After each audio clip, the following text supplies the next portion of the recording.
more recently, we covered another disturbing piece of media called The 100 Days of Sodom or whatever. And today, we're going to be covering another disturbing piece of media. However, this one is called If You Tell, and it's a story of murder, family secrets, and an unbreakable bond. So, hi, welcome to the Decomposing Flower podcast. In our podcast, we cover true events, true crime, or anything that we find interesting. Like I said, today we're going to be covering a true story, which was written by Greg Olson, more commonly just known If You Tell. It has murder, it has abuse, it has assault. So if you're not in the right space to listen to any of that, please check out another one of our podcasts. Oftentimes, we will tell you a more tame story than what we might be talking about today, but just make sure you take care of yourself, and we'll see you in the next episode. So, the story of the Connick family in Washington represents one of the most profound and disturbing cases as far as American domestic violence and manipulation. It centered on what seemed like an ideal life. There was a red farmhouse sitting on a 4-acre plot, a big farm, but in this home, they were subject to degradation, torture, and the eventual murder of 3 individuals, which we'll get into.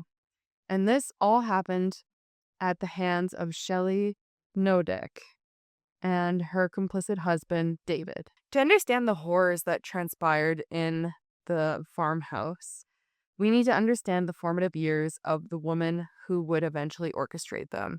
She was born as Michelle Watson and eventually just went by Shelly. She very early on had markers of sociopathy and a profound lack of empathy, which you do find in a sociopath, which would later characterize her adult life. Her childhood was not the best. Her father was married to a woman named Laura Stallings, who introduced Michelle to the stepfamily dynamic, and she almost immediately began to manipulate. By the age of 13, she was emotionally flat. She had no reaction when her own mother was beaten to death. As she entered her teenage years, her behavior graduated from just kind of being passive and not really caring about anything to active sadism, and she took this into weapons right away. At 15, she falsely accused her father of sexual assault, which, allegedly it never happened, which was a calculated maneuver that they surmise might have happened, as very early on she knew how to exploit systematic vulnerabilities in order to destroy authority. Within the home, her cruelty was seen by playing psychological and physical games, such as filling her siblings' shoes with broken glass, which later on she would go on to refine this. But she would also camouflage this hidden, just violent person through her physical beauty, as she'd be like, "Oh, I'm just a girl. I would never put broken glass in someone's shoes or beat someone up." So, yeah, she would go on to set fires, steal, and this just set her up for a path of destruction. The setting for the crime took place in the farmhouse, which was in the rural part of Washington.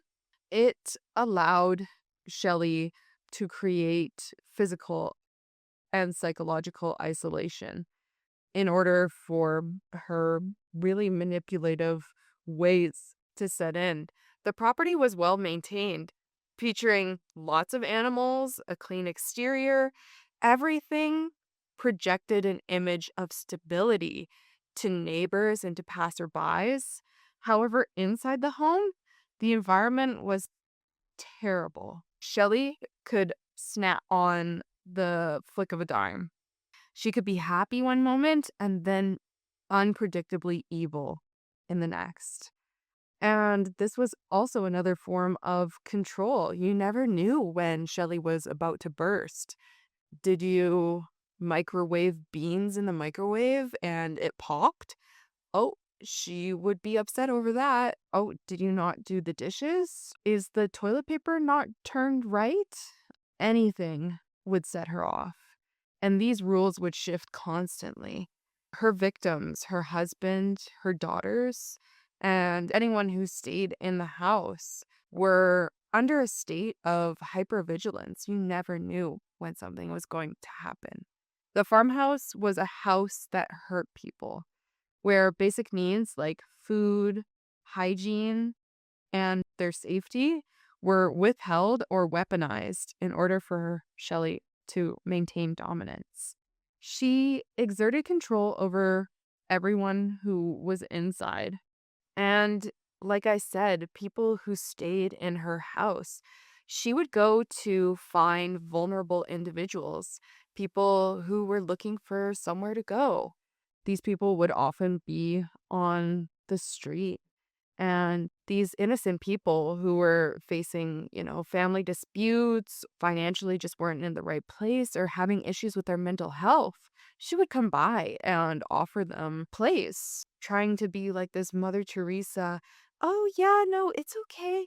I have spare room in my house. You can come stay with me. But once they were under her roof, she began the process of erasing their identities, making them feel as if they were nothing except what Shelley needed. Several victims who stayed in the home were like zombies. Even though she would continue to escalate the violence, they were unable to break the chains that Michelle had formed around them. In 1991, the farmhouse transitioned from a site of abuse to homicide with the arrival of Kathy Loretto. She was a 36-year-old hairdresser. She moved into the home after a disagreement with her family. She took Shelley's offer of safety in exchange for just helping with the kids. At the time of her arrival, Kathy was in good physical health, but very quickly she was targeted. The abuse of Kathy followed a specific trajectory. Both Shelley and her husband David subjected her to frequent physical assaults, including blows to the head and pulling her hair and pulling out her hair. More disturbingly, Shelley forced Kathy to submit to bizarre treatments for her injuries, including the application of bleach and salt to her open wounds and forcing her to eat salt and various prescribed medications. And these were not helpful to her at all. Like, Kathy was healthy when she came in, and taking random medications, she was not well. Over the course of 3 years, Kathy stayed in the house. As she was forced to stay in the house, her physical condition deteriorated to a catastrophic level. She lost approximately 100 pounds, and her teeth, as well as her hair, fell out as a result of the constant abuse and just not being fed. In 1994, Kathy was a shadow of her former self. She was unable to walk or talk. Her face drooped and she couldn't really see. Eventually, she died in that home. A death David would later claim happened because she choked on vomit. But the children saw the abuse that she went through. Following the death, they engaged in a sophisticated cover-up. David burned Kathy's body in a barrel and scattered the ashes at the beach. Shelley conducted a story that Kathy had just run away. All of a sudden, she got a boyfriend and went to California. She forced the children to rehearse this story over and over and over again. They even made the kids write letters to Kathy's family to maintain the illusion that she was still alive. Later on, in 1994, the same time, there was a disappearance of Shane Watson, who was Shelly's 19-year-old nephew. He was killed for trying to document the truth of what was happening. Shane lived with the family since around 1988, and he had seen everything. He'd seen Kathy and what happened to her. At some point, Shane took a picture of what Shelly had done to Kathy. And when Shelly discovered the photograph, she beat Shane. And not long after, he disappeared. The family claimed that he ran away to Alaska to work on a fishing vessel. But what actually happened after David confessed later on, he had shot Shane in the neck with a .22 caliber rifle because he said that he was worried Shane would tell about the death of Kathy. Like Kathy, his ashes were disposed of at the beach, a final act orchestrated by Shelly, and she instructed David to do this. The three daughters who resided in the house, Nikki, Sammy, and Tori, had suffered. They were victims to their mother's abuse and witnesses to the torture and deaths of others. This trauma that they endured, they described it like an eagle's talons embedded in them, in their memories, and it's even still stuck in their brain decades later. Despite the terror of Shelly, the sisters developed a defiant bond that allowed them to escape from this nightmare. The abuse of the daughters was both physical and psychological. In one instance, Shelly locked Nikki outside after stripping her naked using a lost sweater, which Shelly had actually hidden in the chicken coop, as the reason for her punishment. The sisters were also sent to school in the same clothes for weeks. Yet the community and the school system failed to intervene. The psychological weight of their mother and the power that she exerted over them. Sammy, the middle daughter, was reportedly on her mom's side for a time and often tattled on the other girls. When even the police found out about it, she had to stop herself from warning Shelly to run from the police during the initial investigation. The final victim happened in 2001 with the arrival of Ronald Woodworth. And this was perhaps the most visible and bold Shelly would ever become.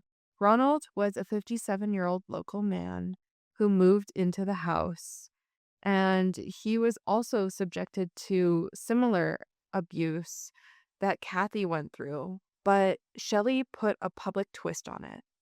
Witnesses observed Ronald being forced to perform chores outside wearing only his underwear, a humiliation ritual designed to strip him of his dignity in the eyes of the community.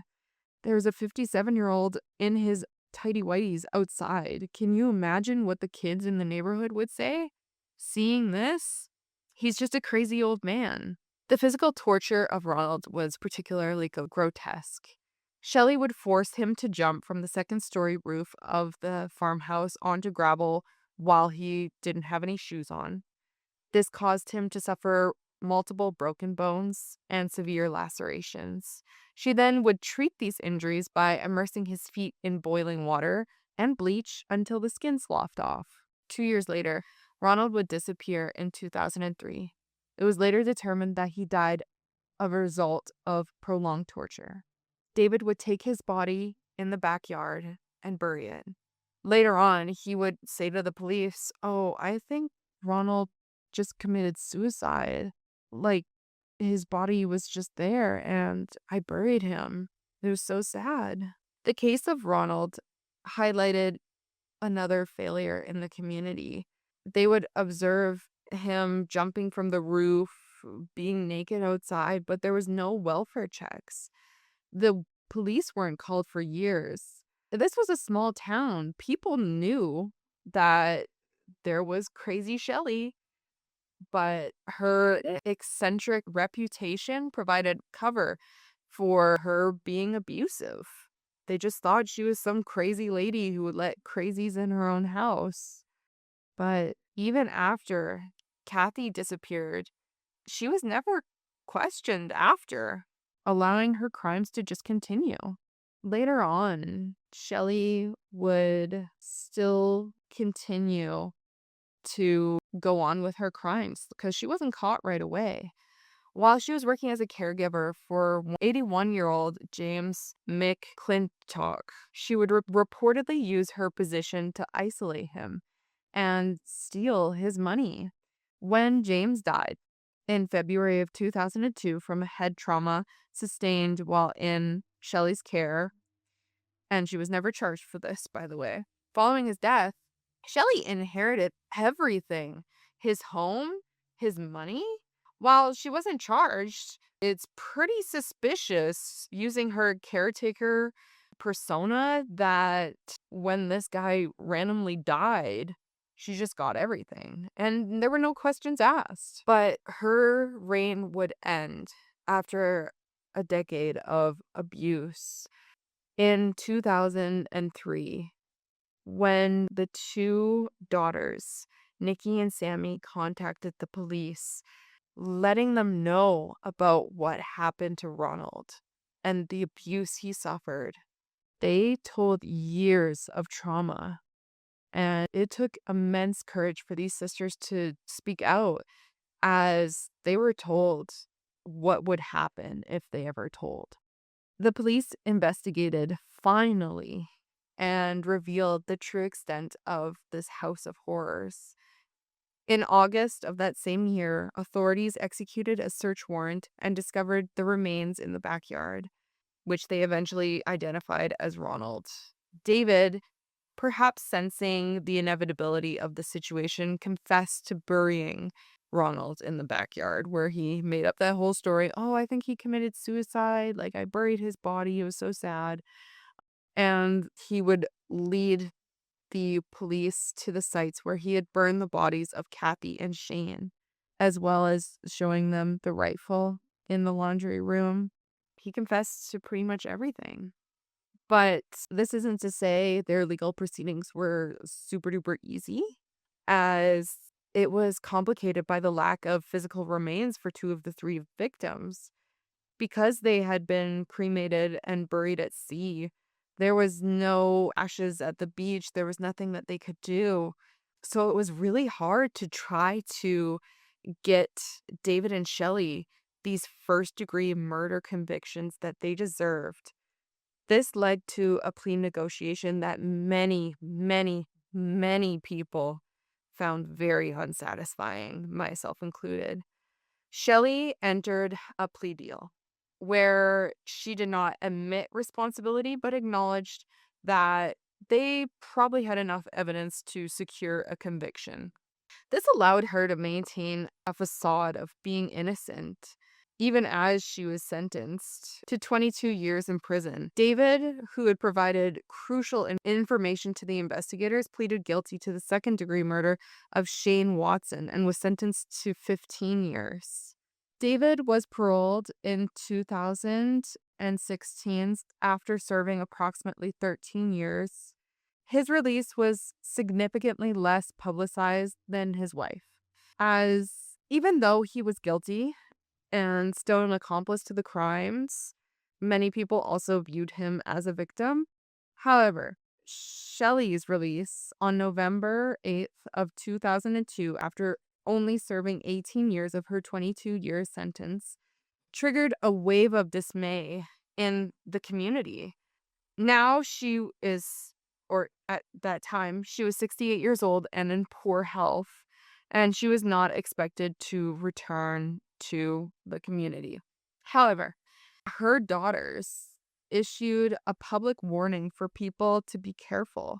Sammy stated that they tried to make this warning in order to save other people from her manipulation, saying that, she's going to use whatever she can to try to weasel anything out of you.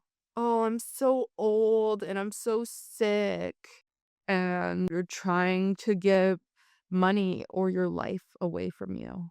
The resolution of this case isn't found in prison sentences, but in the survival of the daughters, Nikki, Sammy, and Tori. Despite growing in a house of horrors by a woman who weaponized motherhood, the sisters were able to find a light in the darkness with their bond of sisterhood. Their healing is still ongoing. They have complex psychological damage from what happened from their childhood. They have a difficult process of trying to forgive their father while maintaining distance from their mother. They made a decision to speak out for this book, and this allowed them to unpack and explain their feelings and to ensure that the victims, Kathy, Shane, and Ronald, weren't remembered for how they died, but for the truth of what they suffered through. Shelly didn't use knives or rage to kill people.